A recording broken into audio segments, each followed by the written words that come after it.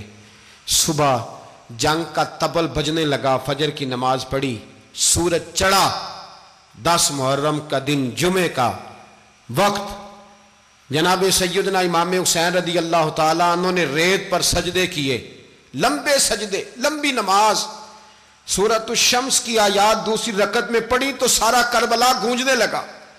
کیا انداز تکلم تھا امام علی مقام کا۔ نماز مکمل ہوئی تو حور بن یزید، عمر بن سعد اور شیمر سے کہنے لگے واقعی حسین سے لڑو گے؟ پتہ نہیں کون ہے۔ قُلْ لَا أَسْأَلُكُمْ عَلَيْهِ أَجْرًا، تم نے نہیں پڑھا إِلَّا الْمَوَدَّةَ فِي الْقُرْبَى، تمہاری آنکھیں بند ہیں، الحسن والحسین سید الشباب اہل جنہ، تمہیں نہیں پتا؟ کہنے لگا چپ کر، حکومت نظر آ رہی ہے۔ اور بن یزید کہنے لگے پھر میرا بھی فیصلہ سنو، مجھے حکومت نہیں چاہیے، مجھے جنت چاہیے۔ حکومت نہیں چاہیے۔ امام حسین کی پہلی فتح دیکھیں، اور بن یزید ایڑی لگا کے نا یزید کے لشکر سے نکل کے امام حسین کے لشکر میں شامل ہو گیا، اور پہلا شخص جس نے امام حسین کو روکا، امام حسین کے نام پر پہلا سر بھی اسی شخص نے کٹایا ہے۔ لیکن یزید کی قبر پہ لعنت بھی کوئی نہیں برساتا، اس کا محل تھا بہت بڑا، لیکن جب لوگ کربلا میں امام حسین کو سلام کرنے جاتے ہیں تو قدموں میں حور بن یزید کا مزار بھی بنا ہوا ہے، اس کو بھی سلامی دی جاتی ہے۔ اور اب ہم اکیلا حور بن یزید نہیں کہتے، ہم کہتے ہیں حور بن یزید رضی اللہ تعالیٰ۔ اب ہم اتنی تعظیم کرتے ہیں اس حور کی۔ جناب امام حسین کو میدان میں کھڑا کیا گیا، جہاد کا طبل بجا، پہلے خدام آئے، اور سن لو آج وہ پتہ نہیں بازاری سے لوگ چڑھ گئے اسٹیجوں پہ، بازاری سے، نہ چہرے پہ داڑھی ہے، نہ سر پہ کوئی کپڑا ہے، بازاری لوگ ہیں، بھاگ رہے ہیں، بازو چڑھائے ہوئے ہیں، بٹن کھولے ہوئے ہیں، تماشا بنا دیا۔ سننے والوں کا بھی اللہ ہی حافظ ہے، وہ سٹیج پہ اہل بیت کی شان بیان کرتا ہے، بھاگ کے ادھر جاتا ہے، یہ کوئی طریقہ ہے؟ سننے والوں کا بھی عجیب انداز ہے، ہر بندے کو سننے بیٹھ جاتے ہیں۔ دین مہذب ہے، تہذیب والا ہے، دلائل رکھتا ہے، دین وقار رکھتا ہے، ایسے لوگ اب دین بیان کریں گے؟ حضرت سیدنا امام حسین رضی اللہ تعالیٰ عنہ صبح جب جہاد کا وقت آیا، پتہ ہے کون کون تھے کربلا میں؟ امام حسین کے ساتھ امام حسین کے 4 بھائی تھے کربلا میں۔ کتنے؟ بول کے بتائیں۔ حضرت علی کے 4 بیٹے، عباس بن علی، جن کو حضرت عباس کہا جاتا ہے نا، علمدار، یہ حضرت علی کی دوسری زوجہ میں سے۔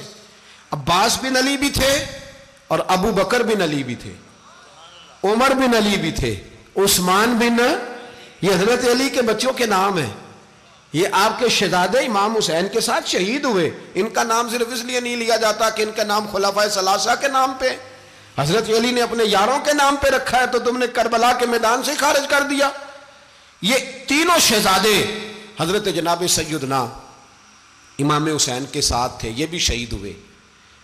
حضرت جناب زینب امام حسین کی سگی بہن ہے، ان کے 2 بچے تھے، اون و محمد۔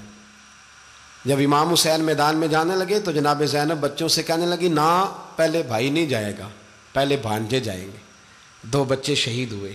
حضرت قاسم بن حسن امام حسن کے بیٹے تھے، وہ جب میدان میں جانے لگے تو امام حسین نے کہا نہیں بھائی تو نہیں جائے گا، تو میرے بھائی کی نشانی ہے، میں جاؤں گا۔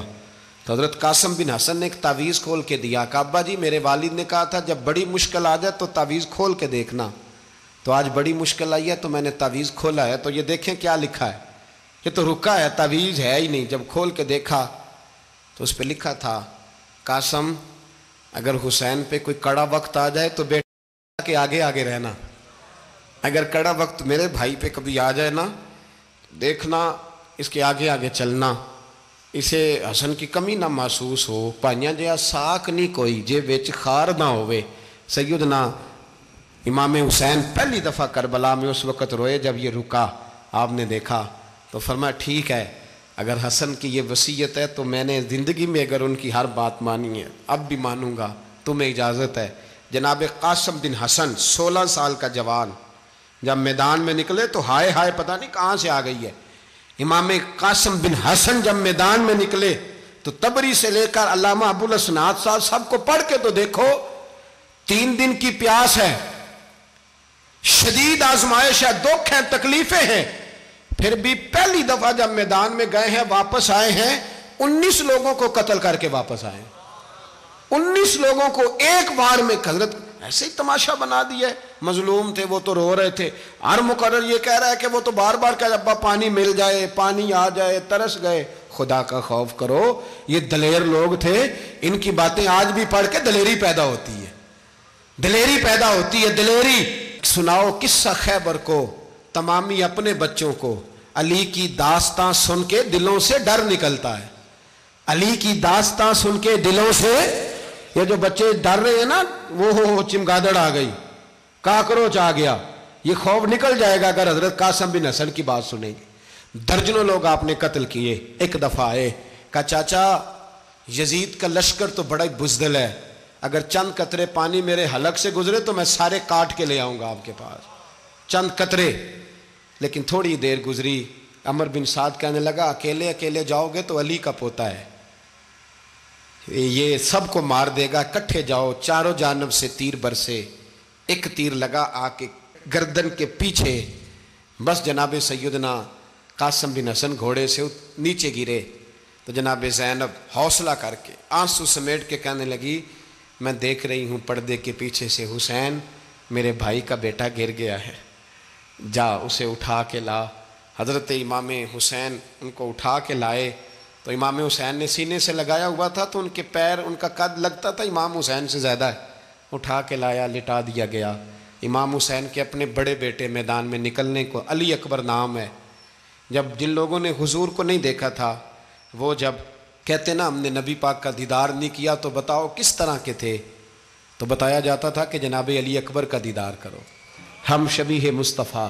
اور جب وہ گلیوں میں نکلتے تھے تو عورتیں چھتوں پہ چڑھ جاتی تھیں۔ جناب علی اکبر رضی اللہ تعالیٰ عنہ تلوار لے کے میدان میں نکلے، جوان بیٹے دینے بڑے مشکل۔ او یارو رٹا کیا ہے یہ تو بتاؤ، کہ ظالم آدمی حکمران، یار یہ رٹا ہے، ایک ظالم کا رستہ روکنا ہے، اس رٹے کے لیے ہم شبیہ مصطفیٰ۔ جناب سیدنا امام علی اکبر میدان میں نکلے، بڑے لوگ مارے، بڑے، پھر ایک تیر ان کے بھی گلے میں لگا، اور جب وہ گرے نا زمین پہ تو حضرت امام حسین دوڑ کے آئے، دوڑ کے، اور جب تشریف لائے تو ان کے گلے سے تیر کھینچا تو ایک جملہ لکھا ہے صاحب تبری نے، اس نے حد کر دی، کہنے لگے تیر کھینچا تو امام حسین کی آنکھوں میں آنسو آئے، کہنے لگے کاش جناب ابراہیم آج میرے سامنے ہوتے تو میں انہیں کہتا کہ آپ نے تو بیٹا ذبح کرتے وقت آنکھوں پہ پٹی باندھی تھی، دیکھو میں کھلی آنکھوں سے بچے ذبح کر رہا ہوں، کھلی آنکھوں، کاش جناب ابراہیم خلیل ہوتے تو انہیں کہتا۔ جناب علی اکبر بھی شہید ہوئے۔ حضرت علی اصغر کو تو اچانک اٹھایا تھا امام حسین، باہر نکلے تو گردن پہ تیر لگا تو 6 مہینے کا بچہ وہ بھی شہید ہوا، خون اچھالا آسمان کی طرف تو کہا مولا دیکھ لے میں نے 6 مہینے والا بھی نہیں بچایا، وہ بھی دے دیا ہے۔ پھر حضرت عباس کو بیٹیوں نے کہا کہ اب نہ، کچھ کہتے ہیں پہلے شہید ہوئے، کچھ نے لکھا بعد میں، کہ اب ہم سے پانی کے بغیر نہیں رہا جاتا، تو جناب عباس پانی کا مشکیزہ لے کے نکلے، باہر نکلے، ایک ہاتھ کٹا، دوسرے پہ مشکیزہ وہ بھی کٹا۔ دیکھ لو میں پس منظر پہ ہوں ابھی تک، میں بتا رہا ہوں کہ جہاد کس کے خلاف تھا؟ ظالم حکمران کے خلاف، ظالم کافر کے خلاف نہیں، مشرک کے خلاف نہیں۔ حضرت امام حسین رضی اللہ تعالیٰ عنہ نے ہر جگہ ایک ہی بات کی کہ یزید شرابی ہے تو بچے کٹوا دوں گا، شرابی کو ووٹ۔ یہ ایک نہیں، ہر کتاب میں یہی لکھا، ہر کتاب میں، اور ہر مسلک کی کتاب۔ یزید چونکہ مجرے دیکھتا ہے، رنڈیوں کا ناچ دیکھتا ہے، بچے کٹوا دوں گا، اس کے ہاتھ میں ہاتھ۔ امام حسین نے فرمایا چونکہ اللہ کی حدوں کو توڑتا ہے، حقوق اللہ پامال کرتا ہے، حدود اللہ، بچے کٹوا دوں گا لیکن اس کے ہاتھ میں ہاتھ۔ سارا دن خود مجرا دیکھنا اور 10 محرم کو 2 دیگیں پکا کے حسینی بن جانا، سارا سال خود گند مند کرنا، شرابیوں کے ساتھ رہنا اور 10 محرم کو 2 آنسو بہا کے یاد رکھنا۔ میں ہمیشہ کہتا ہوں، پھر کہہ رہا ہوں، جس کے موبائل میں گندے گانے ہیں، گند دیکھتا ہے، شرابی کبابی کا سپورٹر ہے، ووٹر ہے، یا مجرے دیکھتا ہے آتا جاتا ہے، وہ یاد رکھے قیامت میں امام حسین کا ہاتھ ہوگا، اس کا گریبان ہوگا۔ ہم سے نہ رقم ہوں گے قصیدے یزید کے، ہم لوگ تو حسین کے سیرت نگار۔ حضرت عباس کا بازو کٹا، پھر پانی تو بھر لیا تھا، لا نہ سکے، پھر گردن کٹی تو شہید ہوئے۔ بچوں کی بھی شہادت ہوئی، پر جب ان کا لاشا اٹھایا تو امام حسین کہنے لگے مولا اب نہ حسین کی کمر کمزور ہو گئی ہے، اب کمزور ہو۔ اور بھائی ایک میت ہو جائے تو 4-5 دن تو پوری آنکھیں نہیں کھلتی، کیسا جری خاندان ہے۔ تھوڑی دیر گزری تو امام علی مقام نے پٹکا باندھا، سر پہ دستار باندھی، مولا علی کی تلوار پکڑی، نبی پاک کا امامہ باندھا اور گھوڑے پہ سوار ہوئے تو کہنے لگے زینب گھر تیرے حوالے اور میں اللہ کے حوالے، گھر تیرے حوالے اور میں۔ اور پھر امام حسین نکلے، امام علی مقام نکلے۔ راوی کہتے ہیں کہ یہ جلوہ پہلے بھی بڑے سونے تھے، پر آج جو رنگ دیکھا وہ کبھی نہیں دیکھا۔ کیا انداز تھا، جدھر جاتے نعرہ لگاتے تو حد ہو جاتے۔ اتنے لوگ امام حسین نے کاٹے، اتنے کاٹے، پھر واپس پلٹ کے آئے اور کہنے لگے زینب ذرا پردے کے پیچھے سے دیکھ تو صحیح میری بہن، ان بزدلوں کو جرت ہی نہیں ہو رہی حسین کے مقابلے میں آنے، ایک دوسرے کو دھکا دیتے، تو جا تو جا۔ پھر اکٹھے وار ہوئے۔ یہ کون ہے کٹا ہوا، لباس ہے پھٹا ہوا، یہ بال یقین حسین ہے، نبی کا نور عین ہے۔ پھر چاروں جانب سے تیر برسے تو امام علی مقام چونکہ نماز کا وقت ہو گیا تھا، اترے گھوڑے سے، خون بہہ رہا تھا، گرم ترین ریت سے تیمم کیا، سر سجدے میں رکھا، اور جب شمر آپ کی گردن کاٹنے لگا تو کہنے لگے ٹھہر جا ذرا رب سے ایک بات کر لینے دے۔ اور پھر بولے امام حسین، کہنے لگے مالک تو اب بتا کہ حسین سے راضی ہے کہ ناراض ہے، تو بتا۔ تو پھر ایک آواز آئی، یا ایتھا النفس مطمئنہ ارجعی الی ربک راضیۃ مرضیہ، فرمایا نفس مطمئنہ واپس آ جا، تو اللہ سے راضی ہے، اللہ تجھ سے راضی۔ امام حسین وہاں شہید ہو گئے۔ اب یہ قافلہ امام حسین کا سر کاٹ، ذرا دیکھنا غور کرنا، سر کاٹ کے نیزے پہ رکھا ہے، جسم کربلا میں پڑا ہے، عورتوں کو گھوڑوں پہ بٹھا کے لے جایا گیا یزید کے دربار میں۔ یزید پہلے عبید اللہ ابن زیاد نے بدتمیزی کی، پھر یزید نے کی۔ سعودی عرب کا ایک مولوی بول رہا تھا، سعودی عرب کا، ان سے بھی بڑا عشق ہے، جس نے تقریر سننی ہو میرے پاس ہے۔ ہمیں لوگ مشورے دیتے ہیں کہ جو یزید کو اچھا کہے اور حسین کو باغی کہے اس کو ہم امام مان لیں، اس بے شرم بے حیا کو جو نبی پاک کے گھرانے کے بارے میں بکے اسے امام۔ سعودی عرب میں مسجد نبی میں درس دینے والا جس نے تقریر سننی ہو میرے پاس ہے، وہ کہتا ہے یزید تو بڑا اچھا آدمی تھا، اس نے تو بڑی خدمت کی، تو میں نے اسے کہا رشتہ داری کر لیا یزید کے ساتھ، قریب ہو جا۔ شرم نہیں آتی؟ آج بھی نبی پاک کا دل دکھاتے ہو، حیا نہیں آتی، خیال نہیں آتا؟ اور لوگ گھر میں بیٹھ کے باتیں کرتے ہیں، کہتے ہیں جی جو بیت اللہ میں ہو وہ بھی برا ہو سکتا ہے۔ بیت اللہ میں تو 360 بت بھی تھے، وہ اچھے تھے۔ مدینے میں تو 360 منافق بھی رہے، پوری سورہ منافقون نازل ہوئی، وہ اچھے تھے۔ عجیب تماشا بنا دیا لوگوں نے مذہب کا۔ کہتا ہے یزید نے تو بڑی خدمت، تو عبید اللہ ابن زیاد نے قتل کیا۔ بے شرمو، اگر عبید اللہ ابن زیاد نے بھی قتل کیا تھا تو حکومت کس کی تھی؟ تو پھر یزید نے عبید اللہ ابن زیاد کو سزا کیوں نہیں دی، بلکہ ایک جگہ 2 گورنریاں دی اس کو؟ یہ حال کیا۔ بلکہ سنو کہ یزید چھڑیاں مار رہا تھا، چھڑیاں امام حسین کے لبوں پہ۔ تو نعمان بن بشیر صحابی تھے، بول پڑے، کہنے لگے یزید بدبخت، ہاتھ پیچھے اٹھا، مجھے اللہ کی عزت کی قسم میں نے سینکڑوں بار نبی پاک کو ان ہونٹوں کو چومتے دیکھا ہے۔ حضرت جناب زینب عورتوں کے مجمع میں پیچھے ہو کے بیٹھی ہیں۔ یزید کے پاس جب پہنچا لشکر تو یزید کہنے لگا دیکھو اللہ نے مجھے عزت دی اور میرے مخالفوں کا کیا حال ہوا۔ تو بی بی زینب بول پڑی، اتنے صدمے سہے پر آواز توانا ہے، جاندار ہے، جاندار۔ ہمارا کسی بندے سے جائیداد کا رٹا نہیں، ہم تو چاہتے ہیں امت اکٹھی ہو جائے، لیکن جو بندہ نبی پاک کی ماں کو دوزخی کہے، حضور کے باپ کو جہنمی کہے، یزید کو امیر المومنین کہے، اس کے ساتھ اتفاق رائے کر لیا جائے، یہ مذہب ہماری سمجھ میں نہیں آتا، بالکل نہیں آتا، قطعاً نہیں ہماری سمجھ میں آتا۔ کیسے اتحاد کر لیا جائے؟ یہاں تو میرے بھائی جو ہمارے ابا کا مخالف ہو اس سے اتحاد نہیں ہوتا، اور جو نبی پاک کے والد کو دوزخی کہے اس سے اتحاد ہو جائے۔ کہتے ہیں جی وہ جی اتنی فرقہ واریت ہو گئی، ہم کس مسجد میں جائیں؟ 60 پارٹیاں پاکستان میں رجسٹرڈ ہیں جو الیکشن لڑتی ہیں، کبھی کسی بندے کو ٹینشن نہیں ہوئی کہ کس کے پاس جائیں کس کے پاس نہ جائیں۔ کبھی نہیں کوئی بولا کہ اب وہ بھی کھڑا ہو گیا، وہ بھی، کوئی ٹینشن نہیں۔ مذہب کی باری ٹینشن ہو جاتی ہے، اتنا بڑا مذہب ہوتا ہے بھائی، غلط بندے بھی آ ہی جاتے ہیں بیچ میں، تھوڑا پہچان کے چلنا پڑتا ہے صحیح کون ہے اور غلط۔ اور یہی تو ہمیں امام حسین نے بتایا ہے کہ مذہب کے اندر ہی تم نے شناخت کرنی ہے کہ بندہ ٹھیک کون ہے اور بندہ غلط۔ یہی تو کربلا ہے، یہی تو امام حسین نے بتایا، کفر اسلام نہیں، حق اور باطل۔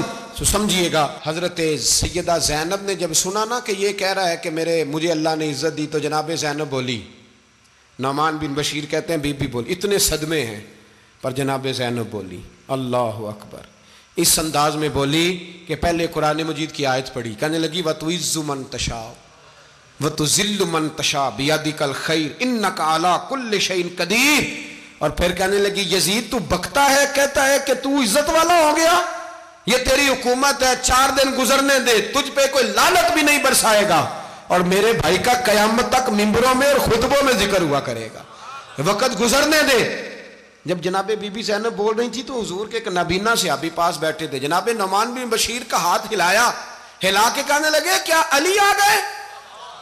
تو علی کی آواز لگتی ہے، جبریل امی بول رہے ہوں جیسے، حکمت کے گوہر رول رہے ہوں جیسے، دربار دمشق میں بی بی زینب کا خطاب، منبر پہ علی بول رہے ہوں جیسے۔ میرے بھائی بس کربلا والا قافلہ تو مدینے پہنچ گیا، 3 سال یزید نے حکومت کی، شرابیں عام ہو گئیں، مکے پہ حملہ ہوا، خانہ کعبہ کا غلاف جلا، مدینے پہ اس نے حملہ کیا، 3 دن مسجد نبوی میں اس نے گھوڑے باندھے، مسجد نبوی میں صحابہ کو نکال کے اپنا اس نے امام مقرر کیا، لیکن پھر امت نے اسے قبول نہ کیا، پھر وہ رسوا ہوا اور آج تک وہ رسوا ہے۔ لیکن امام حسین کا نام کل بھی زندہ تھا اور آج بھی۔ درس یہ ہے، پیغام یہ ہے، یاد رکھو موت تیزی سے آ رہی ہے، ہمارے ساتھ والے دائیں بائیں والے سب چلے گئے، اسی طرح نمبر لگے گا، ایک دن اعلان ہوگا۔ ضمیر کے قیدی بن کے زندگی نہ گزارو، بالکل نہ گزارو، یہ تھوڑی سی زندگی ہے، دنیا سجن المومن۔ حق بات کرو، حق پہ ڈٹنا سیکھو، دین سمجھو، خبردار رسول پاک صلی اللہ علیہ وسلم کے دین میں ظالم، جابر، فاسق، فاجر کی کوئی گنجائش قطع نہیں ہے۔ اپنے آپ کو سمیٹو، اپنے آپ کو سنبھالو، دین میں اپنا کردار ادا کرنے کی کوشش کرو۔ دین طلب کرتا ہے ہم سے کہ ہم نے دین کو کیا دیا ہے۔ امام حسین نے سارا گھرانہ دین کے لیے دے دیا۔ ہمارا جو بچہ کسی کام کا نہیں رہتا اسے مدرسے داخل کراتے ہیں۔ ہم نے دین اتنا کمزور کر دیا ہے کہ عالم اگر شور نہ کریں، زور نہ کریں، گھٹن والا ماحول ہو گیا ہے، مذہب کی پوزیشن کمزور کر دی۔ اب جہاں تک اس بات کا تعلق ہے جی فرقے ہو گئے، تو میرے بھائی یہ کوئی اتنی خطرناک بات ہے، یہ کوئی اتنا مشکل معاملہ نہیں ہے، یہ تو امام حسین نے بتا دیا تھا کہ یزید کے طور پر ایک غلط فرقہ کھڑا ہو گیا ہے، لہذا اس کا مقابلہ کرنا ہے، اس میں کوئی بری بات ہے؟ لیکن ایک سبق ہے بزرگوں کا کہ اگر سچی بات بھی نہیں کرنی تو پھر اس منبر کا حق ادا نہیں ہوتا۔ جو سچ بولے وہ حسینی ہے، جو ظالم کے سامنے کھڑا ہو جائے وہ حسینی ہے، جو مصلحت کوش ہو، جو کہے ٹائم نہیں، گراؤنڈ ریالٹی نہیں، حالات نہیں، طبیعت نہیں، موقع نہیں، تو ابھی امام حسین کے پیغام کو نہیں سمجھا۔ میں بہت سارے بزرگوں کا نام اس لیے نہیں لیتا کہ لوگ ایسے نہ کہیں کہ کسی کا نام کیش کرایا جا رہا ہے، لیکن میں نے سارے مناقب پڑھے ہیں، میری لائبریری میں کتابیں ہیں، میں پڑھتا رہتا ہوں، میں سفر میں بھی ساتھ رکھتا ہوں، لیکن حضرت شیخ عبدالصبور بیگ منشور ہزاروی کا شعر امام علی مقام کے مقابلے میں اس طرح کا ہے کہ مجھے سارے شاعروں سے زیادہ وزنی محسوس ہوتا ہے۔ انہوں نے کہا تھا اس شاہ مشرقین کی، اس نور عین کی، مطلوب ہے جہاں کو قیادت حسین کی۔ دیکھیے ذرا حسن، اور ہر سو یزیدیوں کا زمانے میں زور ہے، ایک دو جگہ پہ نہیں، ہر سو یزیدیوں کا زمانے میں زور ہے۔ منشور آج پھر ہے ضرورت حسین کی، آج پھر ہے ضرورت ہے، آج لوگ حسینی بنے، امام حسین کے نقش قدم پر۔ وہ کہتے ہیں زور ہو گیا یزیدیوں کا، یہ ہمارے بزرگ ہمیں بتا گئے۔ مسجد کی طرف توجہ کرو، اپنے بچوں کی نگہبانی کرو۔ دنیا کی زندگی اتنی مختصر ہے کہ ایک خواب لگے گا جب ہم جائیں گے دنیا، ایک خواب لگے گا، خواب تھا جو کچھ کے دیکھا، جو سنا افسانہ تھا، اہل بیت نبوت کا اسوہ عبادت ہے، ریاضت ہے، پردہ ہے، پرہیزگاری ہے، اس پر توجہ کریں۔ جن کی بچیاں سر نہیں ڈھانپتیں وہ 10 محرم کو بے شک دیگ نہ پکایا کریں۔ جو لوگ قرآن شریف پڑھنے کے عادی نہیں وہ بے شک امام علی مقام کا ذکر نہ کریں، اس لیے کہ امام حسین نے سر سجدے میں کٹایا ہے اور تلاوت نیزے کی نوک پہ بھی جاری رکھی ہے۔ دین کے ساتھ اپنے آپ کو جوڑو، دیندار بنو، رسول اللہ کی غلامی اختیار کرو، ورنہ یہ زندگی کچھ ایسا وقت بھی لاتی ہے کہ جب زندگی بوجھ بن جاتی ہے۔